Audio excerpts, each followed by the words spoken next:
নমস্কার, Assam prime network থেকে আমি ইন্দ্রাণী আপনাদের স্বাগত জানাচ্ছি। ঋণ পরিশোধ ঘিরে উত্তেজনা, ব্যাংকে জমি বিক্রির টাকা তুলতে এসে স্বসহায়ক দলের ঘেরাও, মহিলা থানায় গড়ালো বিরোধ।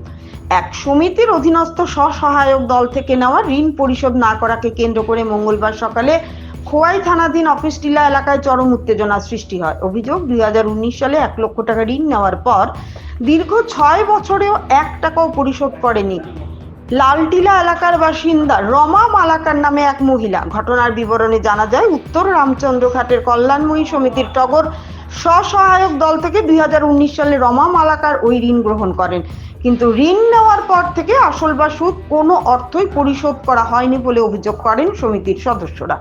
মঙ্গলবার সকালে নিজের জমি বিক্রির টাকা তুলতে তিনি ব্যাংকে এলে বিষয়টি জানতে পেরে সমিতির সদস্যরা সেখানে গিয়ে তাকে ঘেরাও করেন। খোয়াই জেলা পরিষদের কার্যালয় চত্বরে দুপক্ষের মধ্যে শুরু হয় তুমুল বচসা। সমিতির সদস্যদের দাবি, এই টাকা সরকারি প্রকল্পের আওতায় দেওয়া হয়েছিল এবং নির্দিষ্ট সময়ের মধ্যে তা সিএলএফ এ জমা দেওয়া বাধ্যতামূলক, কিন্তু ঋণগ্রহীতার কাছ থেকে টাকা আদায় না হওয়ায় তারা বড় সমস্যায় পড়েছেন। অন্যদিকে রমা মালাকারের স্বামী মধুসূদন মালাকার জানান, তিনি মূলত ঋণটি নিয়েছিলেন এবং কিছু টাকা পরিশোধ করেছিলেন, তবে দীর্ঘদিন শারীরিক অসুস্থতার কারণে বাকি টাকা পরিশোধ করা সম্ভব হয়নি বলে দাবি করেন তিনি। তার অভিযোগ, সমিতির পক্ষ থেকে তাদের রেশন তুলে নেওয়া হয়েছে এবং ঋণ পরিশোধের জন্য পরিবারকে হুমকিও দেওয়া হয়েছে। মধুসূদন মালাকার আরো জানান, বর্তমানে প্রায় 80,000 টাকা বকেয়া রয়েছে। তিনি জমি বিক্রির টাকা থেকে 50,000 টাকা পরিশোধ করে বিষয়টি মিটিয়ে নিতে চাইলেও সমিতি সম্পূর্ণ 1 লক্ষ টাকা এককালীন পরিশোধের দাবিতে অনড় রয়েছে। সম্পূর্ণ টাকা একসঙ্গে দেওয়া তাদের পক্ষে সম্ভব নয় বলেও তিনি জানান। উভয় পক্ষের তীব্র বাক বিতণ্ডার পর শেষ পর্যন্ত বিষয়টি খোয়াই মহিলা থানায় গড়ায়। ত্রিপুরা থেকে গোপাল সিং এর রিপোর্ট, আসাম প্রাইম নেটওয়ার্ক। সমিতির টাকা কত টাকা লিখছেন সমিতির থেকে? 1 লাখ টাকা লইয়া দিচ্ছেন না টাকা? দিছি, দিয়া 80,000 হয়েছে।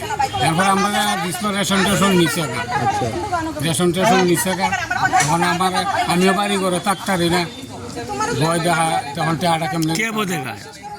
আছে লোক, মহিলা পুরুষও আছে, মহিলা। আপনার নাম কিতা?